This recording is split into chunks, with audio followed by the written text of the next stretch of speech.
Bia Kamal ka Nor Online TV and Lerban Lingajan Guasame. Shala din wo shi Uganda Catholic Church ke Lwakot Catholic. Shi kwang an shala wan ke kwang la maske je tu kre Lwakos dien. Shi haraja mo sha je tu media BBC. Ban je kulelin ke ngu mituk kwang an shala wan ke jamo ka Catholic Church ke Lwakot Catholic re wech ke Uganda. Ka an wany point de ngulu damo ka Lwakos Catholic ka jan gwasame gore jen wo de yen subscribe ka Nor Online TV channel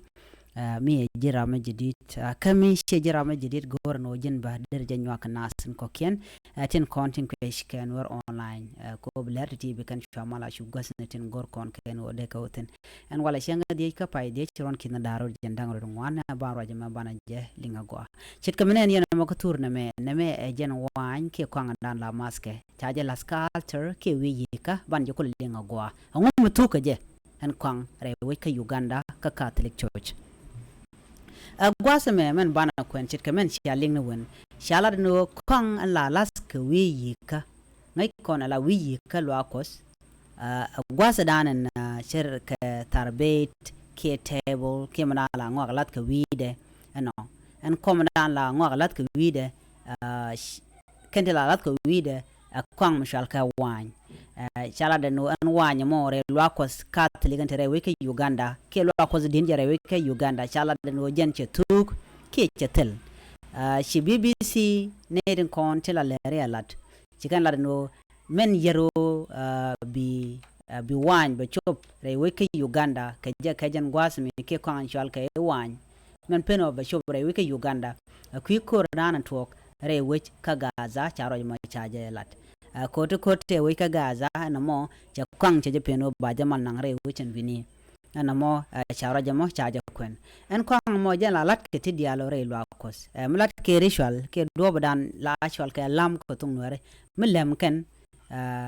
beken kwang mo ajen ba kamne dialo ba jama tanitin kon tin lat ke ritual mo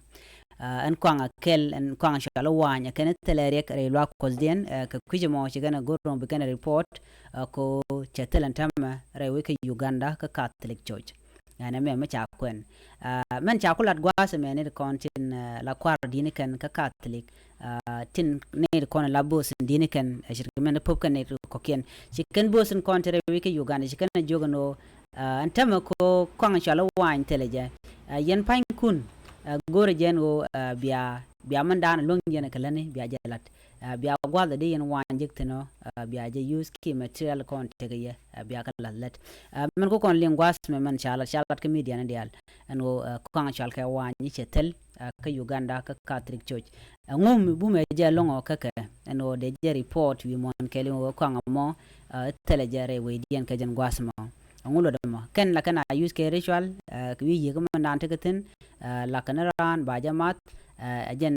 man dini jen lon kake ajen men nen yenamo ka wan ka tang Lwakos ni cha jamat chi mo gwa kanedin ko ken duno ka Lwakos ni chire men Catholic kel mo gor kene me ran mo gor yong la ja to ka wan member jena bo ka kwang ten ko ken na me ajen nan ja lat ani biata kamal nya kana sen ko ken ka men dan chi lingwa same ani biata kamal bye bye